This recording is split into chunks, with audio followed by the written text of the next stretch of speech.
नमस्कार, मैं हूं आरजू अंसारी और आप देख रहे हैं राष्ट्रीय जगत विजन न्यूज।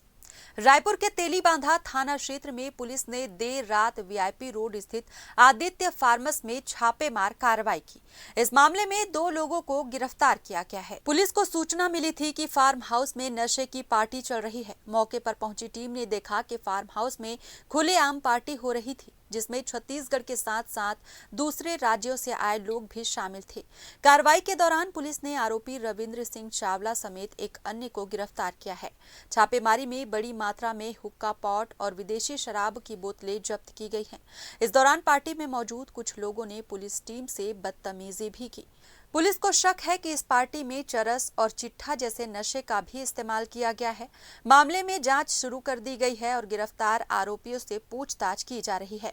पुलिस का मानना है कि पूछताछ के दौरान कई बड़े नामों का खुलासा हो सकता है। फिलहाल इस खबर में बस इतना ही। देश प्रदेश की खबरों से अपडेटेड रहने के लिए हमारे चैनल को सब्सक्राइब करें और नए खबरों के नोटिफिकेशन के लिए बेल आइकॉन जरूर दबाएं। नमस्कार।